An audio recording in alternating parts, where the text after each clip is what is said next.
John, thanks for joining us. The ABC Australian story painted a beautiful picture of your life, your career. Is this really John Quigley? Is this who you are? I live at Trig. I overlook the surf at Trig and I feel as though I'm just diving under one big breaker, and when I surface for the air, the next one goes splosh right on my bald dome. So I think they see it as more ordered than the chaos that I feel as though I sometimes live in. You were the representative for the WA Police for such a long time. How does it feel now not being that representative and also to being on the firing line as far as police go? Oh look, I don't take that personally. I'm disappointed, of course. I was the police union lawyer for 25 years and I was very flattered that police, who are always in the courts, always around the criminal justice system, should choose me as their first choice of lawyer.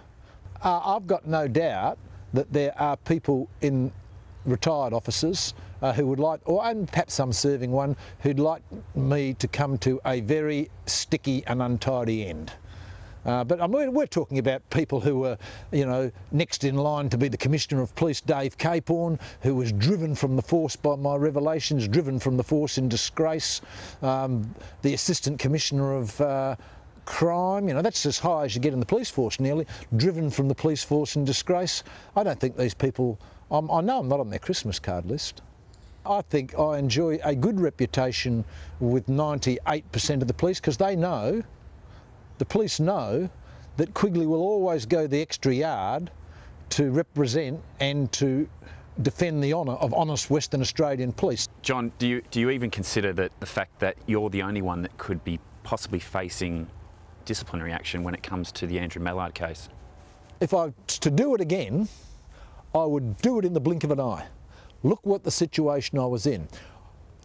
I had been given the name of a corrupt undercover officer who had led Mallard on a merry dance prior to his police interview, had obtained a great stack of cannabis for him and a bong, and bonged Mallard out of his brain, had dressed him like a weirdo, having taken him to an army surplus store and given him a mohawk haircut, had made him look like an imbecile, and when he got him fully doped up, then delivered him to the police for interview.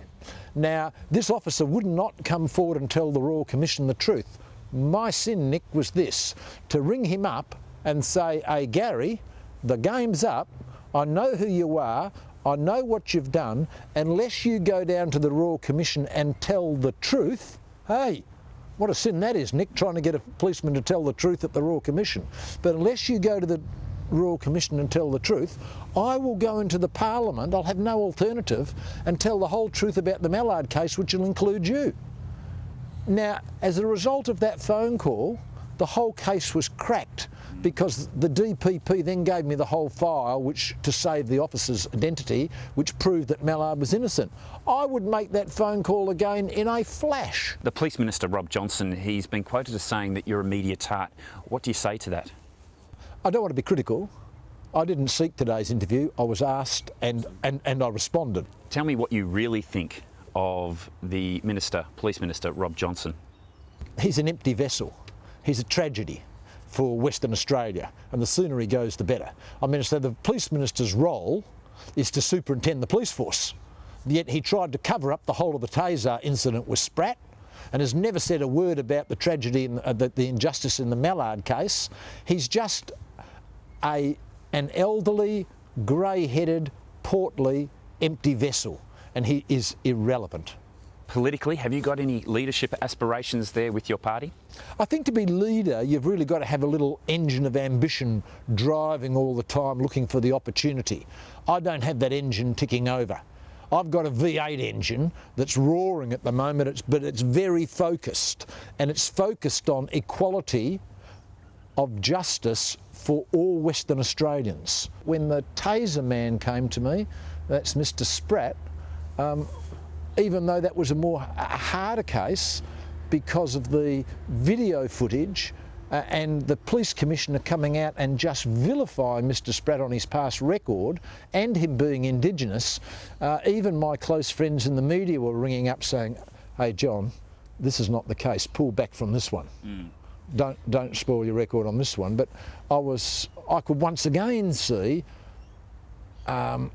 a Western Australian who was just being rolled by the system and perhaps would have no one else to stand up for him.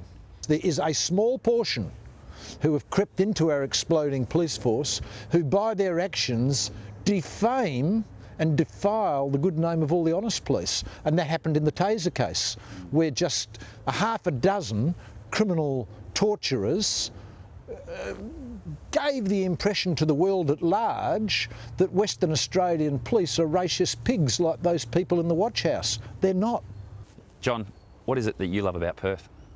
Oh, I love its openness, I love its family life, I love its beaches, obviously I live by the beach, and I just love the friendliness of the people. So I've travelled the world, I've travelled Australia, but I kiss the beach when I get home.